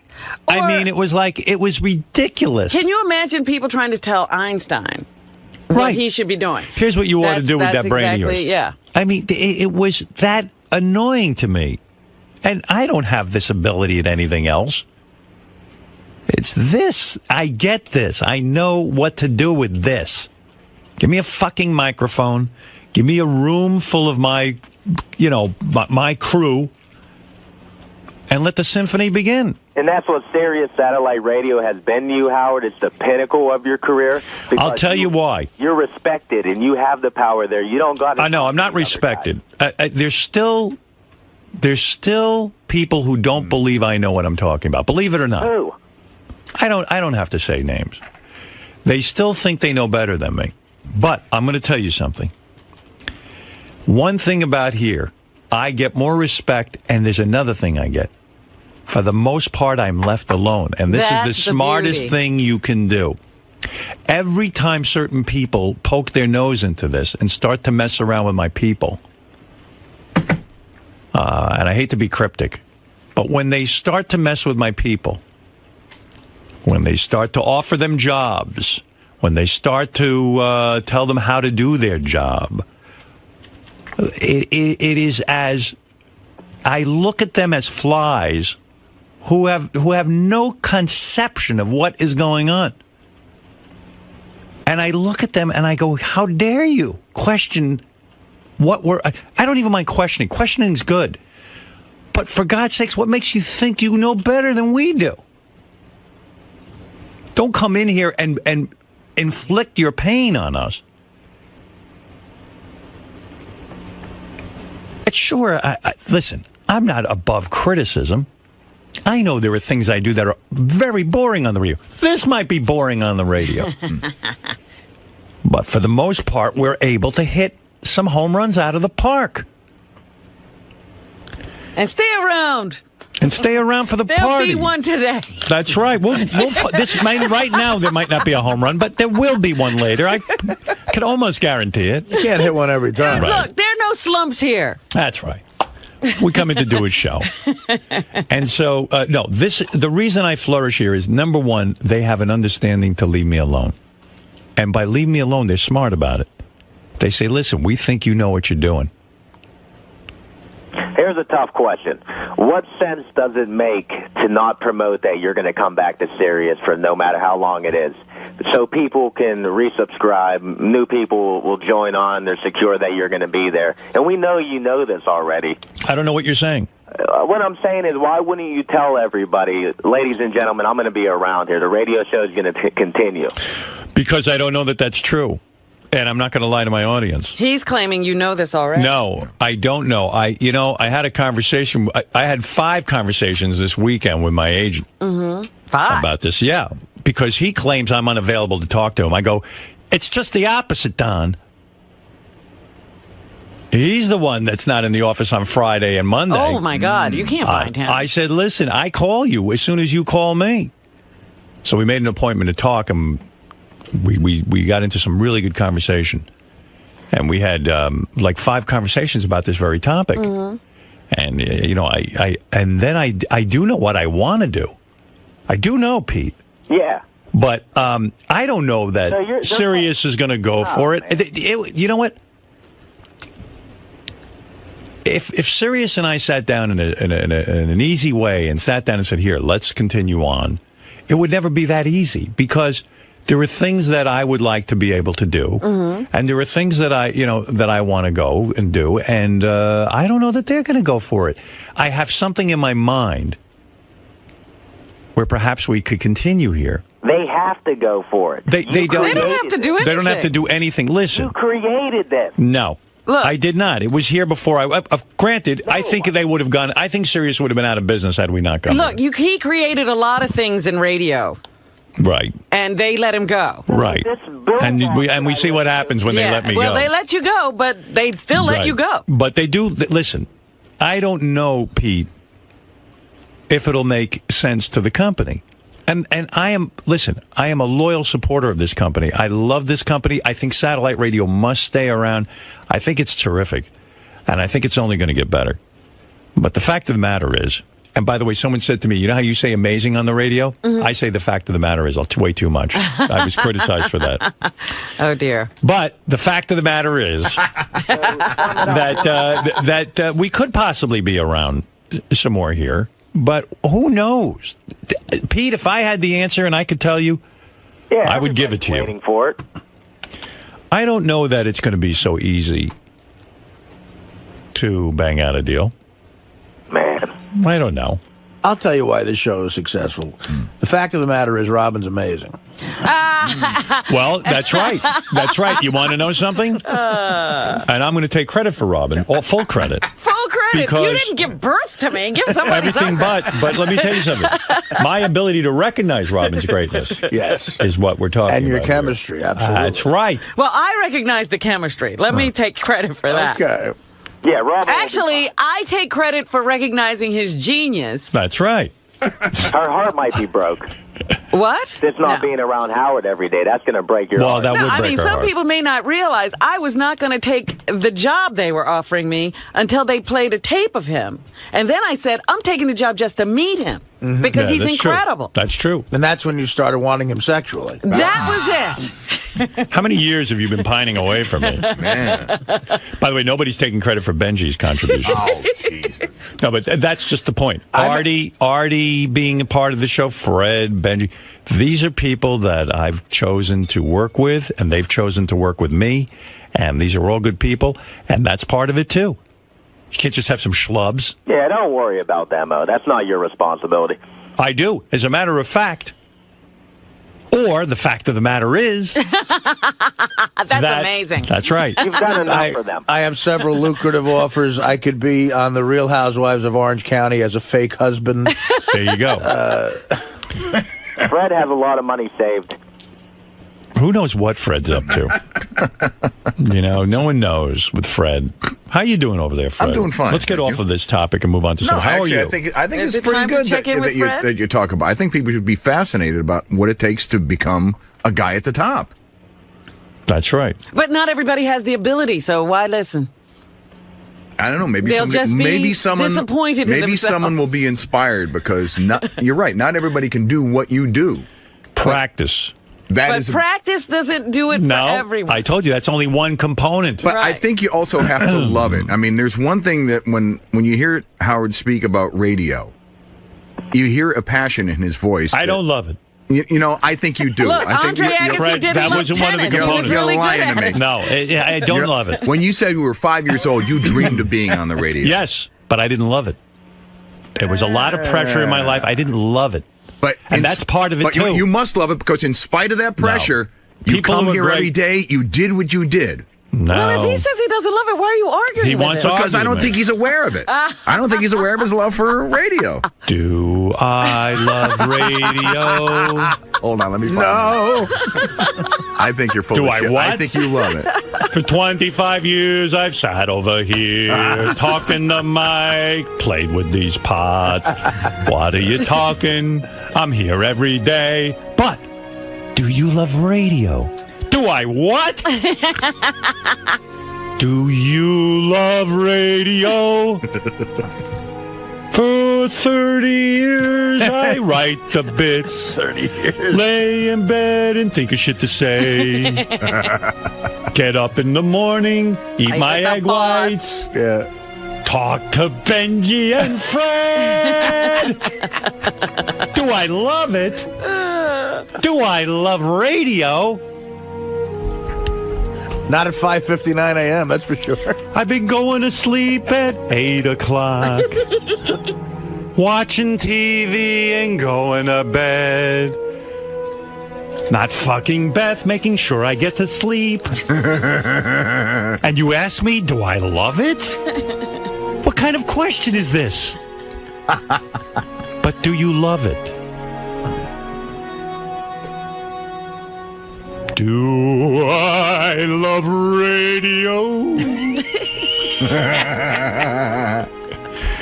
All right, thanks, Pete. Good to speak to you. This is a Howard TV original production. Hi, I'm Bobby Rooney. I manage Beetlejuice, and I'm also a professional boxer. Beetle lives here with me, my wife, and our 3 kids. Pete and I had cameras follow us around for the past couple of weeks, capturing Beat's day-to-day life. In this episode, Beetle's training me for my title fight. This is Beetle. Right, Snakehead? Righto, stop the cop. What? This is Beetle, is as bad as can. He knows he's the best. This is Beetle. And that's the man. What you guys say? That your baddest can. Ah, very daddy. So be prepared to witness. He's a tough guy. And this is how we handle Something's business. going straight up. The cameraman is insane. I don't want no camera in my fucking face. He's big and he's strong, and you should know that this is Beetlejuice's show. This is Beetle.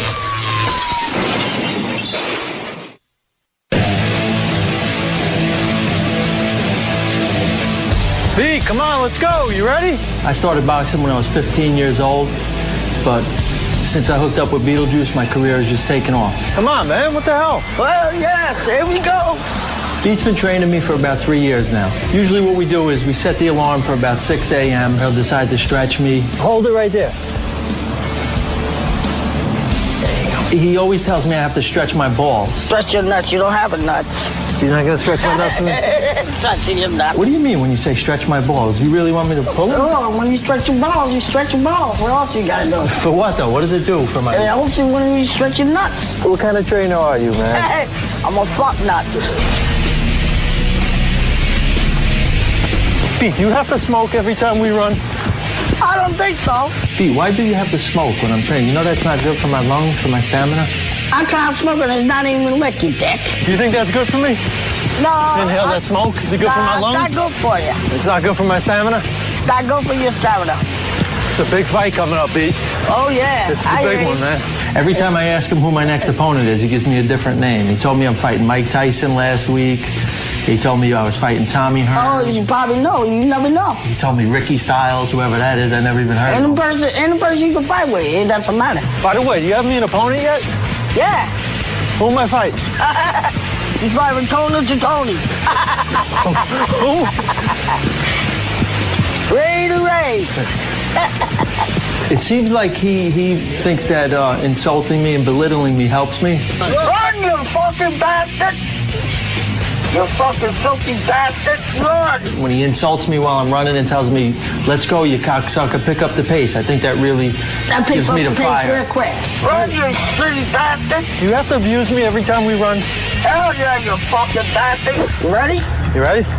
I'm ready. You got your seatbelt on? I got it on, brother. Let's go. There we go.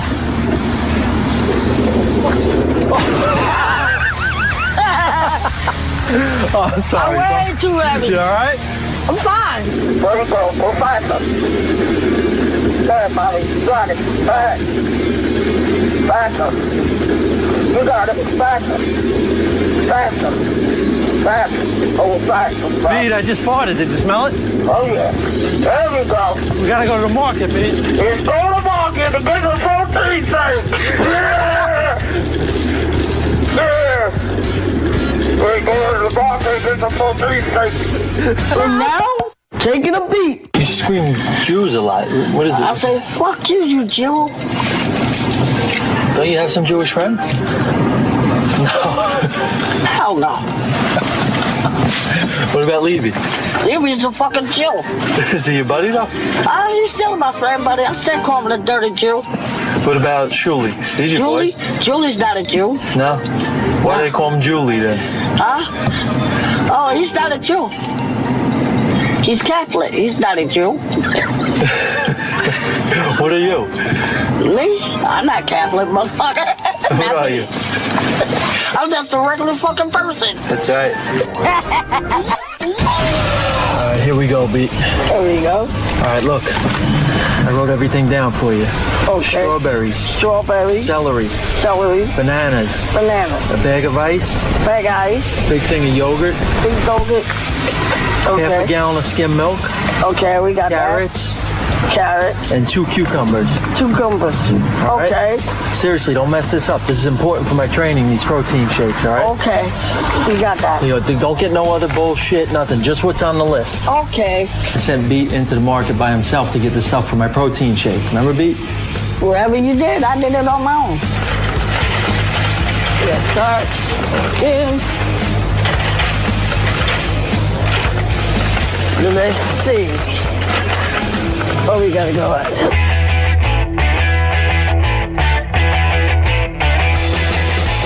This is good. Bananas. We got carrots. What the hell? Wait, let's get this in the way. Oh, can I get a pie, honey? Going on this roll? No. A pizza. A pizza pie. He got everything on the list that we needed for the shake, but then he got a pizza, he got some diapers and some fucking formula, baby formula and shit. A lot of shit that we didn't need. Where are these? But that's all right. He's my man. Whatever he does. Hey, you put it in your shake. It's fucking great. Sorry, excuse me. I'll try that.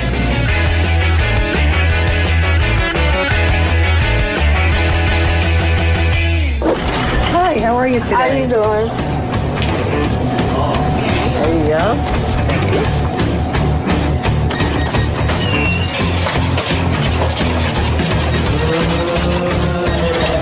5088 you told. How much money did you have when you went in the shop that day? Oh, probably I had like $400. Why? 40. Okay. 41, 2, 3, 4, 5, 6. Okay, we're in trouble. No, I ain't got the pizza. I don't want it. All right. We all set? We all set.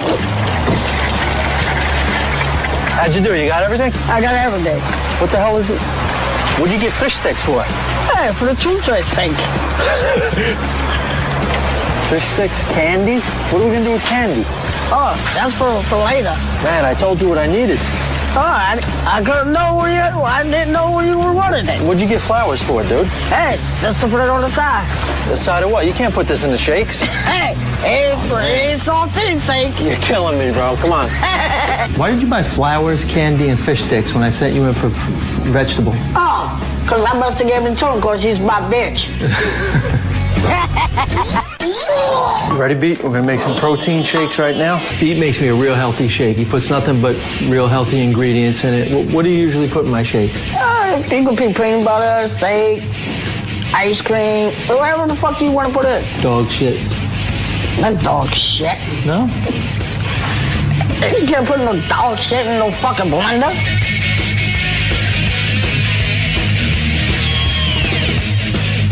What else can we put in this? Seems like something's missing. Something missing. Now, let's see. What's missing? When he was making my protein shake for my fight, he pulled out a bottle of vodka. I was like, hey, B, what the fuck? Remember you? Because I took a fucking drink, that's why. Ooh, that's a nice cold ride. So what are you doing with that? What are we going to do with that? We're going to put it in there. That's for my training? I'm going to drink vodka? Vodka? You ain't drinking this, are you? You can't put that in my shake, man. You don't need this in your shake. No. So we're good, right? We're good right there.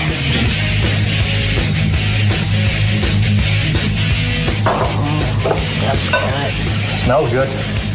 Smells good. Here's to another great training camp, Pete. Thanks for everything, buddy. Thanks for everything. It's fucking good. And now, taking a beat. You have booger in your nose. I do? Your left nostril. It? Oh, yeah. Check in there. None in there. Something. Shit. You can just grab it with your hand and throw it out the window, no? You just throw it.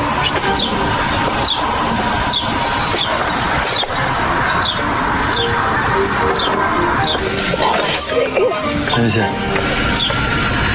Let me check it out. Oh, I got it out. Clean sweep? Yep. Yep.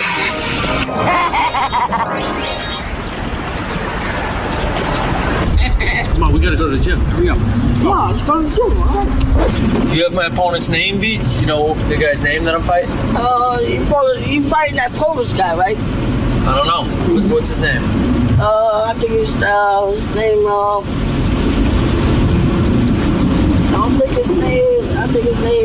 Ricky Styles or something. Oh, Ricky Styles? Oh. Ricky Styles? Something like that. I don't know. When me and Beat are preparing for a fight, we take it to ringside in Jersey City. Hey, what's up, Bob? What's up, bro? What's up, Sean? What's going on, Coach? Where you been, Beat? We've been waiting a half hour. Hey. Pete, what happened? Walking around. We've been waiting a half hour. What's up, Chef? Let's go to work. Ready to Let's rumble. go to work. Let's go to work, baby. Beetle decided to bring in a co-trainer to help out with us. He's Mike. He's been in the business for a long time. He's studied under Beetlejuice, so he knows what he's doing. You gotta get on his toes, boy. You gotta tell him. You gotta be on his toes. Yeah, he's on his toes. Tell him then. Stay on your toes. Don't square up. You got fast hands. Come on. Finish up. Finish up. Finish that last up. Come on. Finish strong. There you go. I'm motivated while he's in the ring. If you're gonna motivate somebody, you do it. That's how you think, dude. Think before you do it. Come on, faster. Come on, faster. Faster than that. Come on, faster than that. Come on, don't forget that right hand up. Come on. Chin up. Get the chin up. Get that chin up. Keep it up. Body in it. Get that body. Get that body. Yell at him, B. He's slow. Come on, stay on that toe. Come on, let's go. Stay on that toe. He usually likes to hold the heavy bag while I hit the heavy bag. One time. Make him work. Call him the combination. Let's go. Let's go. Watch your feet. Here we go. Come on. When I'm hitting a heavy bag, he does everything he can. He holds it, and his feet are off the ground, and he's wobbling around and shit. Sound like I'm doing a fucking bottle rock dance. He's like a bottle rocket. You said yeah. You said yeah. There you go. There you go. Come on. Hold that down. Hold the bag still. Come Hold on. it tight, Hold Pete. it still. This guy's Come on. 120 pounds. Come on. I got it. Don't worry. Come on. Don't worry. I Put got the hook it. behind Hold that. it tight, Pete. That's it. Now go to the body. Switch to the Go body. to the body. Come on. Come on. Pick it up. Push him. Good work. When I'm working out, Pete wants to make sure I have a lot of fluids in my body so I don't get dehydrated. Come on, get the water in there. All right, good. That's good. If you box, you gotta stay hydrated. That's how it goes, man. Back up. Double jab right hand. Left hook right hand. Is that good? That's good. One more time. Don't forget that right hand. Double jab. Dig to the body. Dig to the body. Yeah. Go to the body first. You know how we got that? There we go. Come on. One more time. There we go. There we go. Come on, Phil. 10 seconds. Finish up. Come on. 10 seconds, bro. Come on. Come on, Phil. 10 seconds. There we go. There we go. And now, taking a beat. There's the graveyard. You ever go in there? Oh, You want to go in there now? no. Come on, let's go in the graveyard. What are you, crazy? Why not? I'm going to go around. I'm going to pull in. No, I ain't going in there. Why not? You crazy? We'll take a little walk through the graveyard. No, I ain't not going in no graveyard. How do you get in? Right there? I'm not going in there. You crazy? We'll walk around for a little while. We'll take a look around. I'm not going in there, dude. Come on, dude. I'm not going in there. You going to make me go by myself? I'm not going in there. Come on, Bobby. I'm not going in there. Why not? I'm scared. You don't like graveyards? No, I don't. Bobby, I'm scared. Serious? Yeah, I'm serious. I'm scared. I would never do that to you, bro.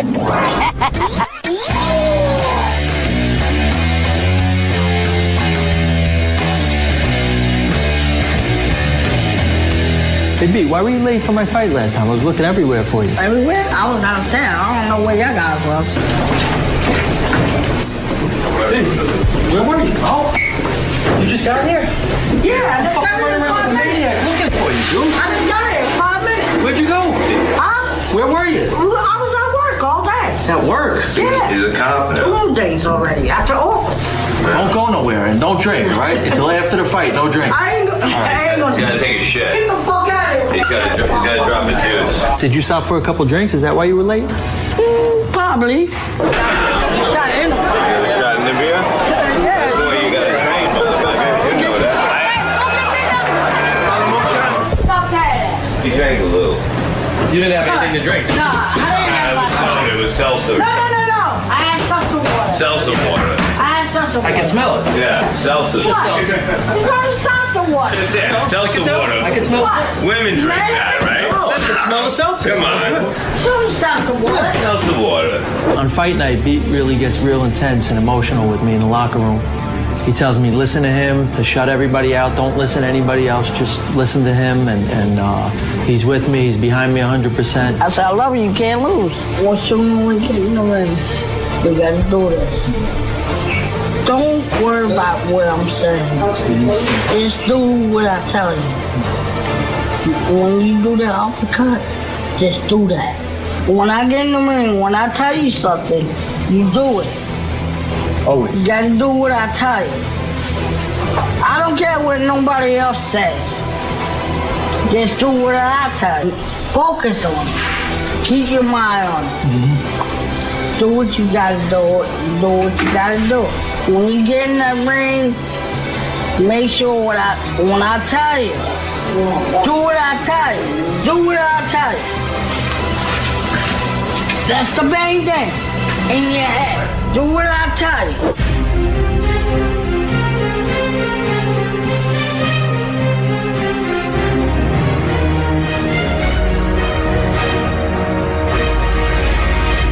Having Beat in my corner means the world to me. As long as he's there, I know if I listen to him and I execute his game plan, I'm going to have a good outcome every time.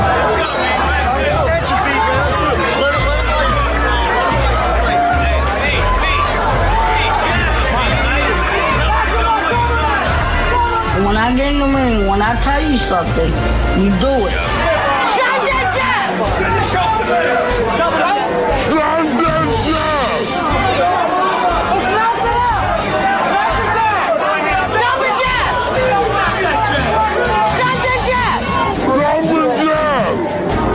I don't care what nobody else says. Just do what I tell you. Stop the jet! Like I told you! Stop the jet! There you go! Do what I tell you. Stop the jet! Stop the jet! There we go!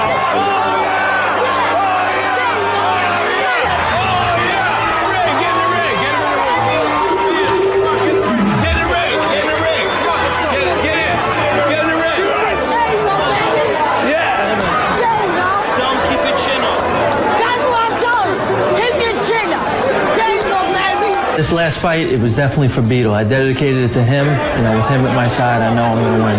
Who's the man? Pete, I just want to thank you for getting me that victory. I couldn't have done it without you. Thank you. Now, is it all right if I use this little fucking head as a speed bag? Oh, Come on. He wouldn't use it, Let's but go, he bro. won't help you. It won't dare fucking help you, scumbag.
This is the best of the wrap-up show. A recap and behind-the-scenes look with John High and Gary Dell'Abate. The best of the wrap-up show begins now. Hey, it's Gary Dell'Abate, Baba Booey. On Monday's wrap-up show, Robin stopped by the show, talked about her thoughts on going to Guatemala. We told her she was crazy for going. And then we discussed other trips she took that didn't work out so well to third world nations like to Venezuela and to India. So here's how it went.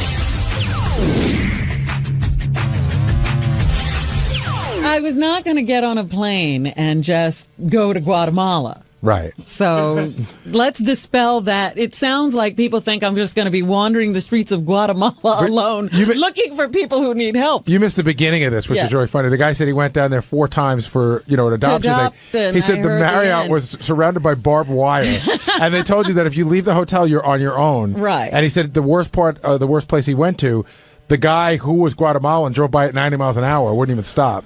You understand where everyone's concern is coming from, Robin. Of course, I'm concerned, but I'm interested in going to a place that has those kind of problems. So the danger is part of the thrill for you for the trip? No, it's not a thrill.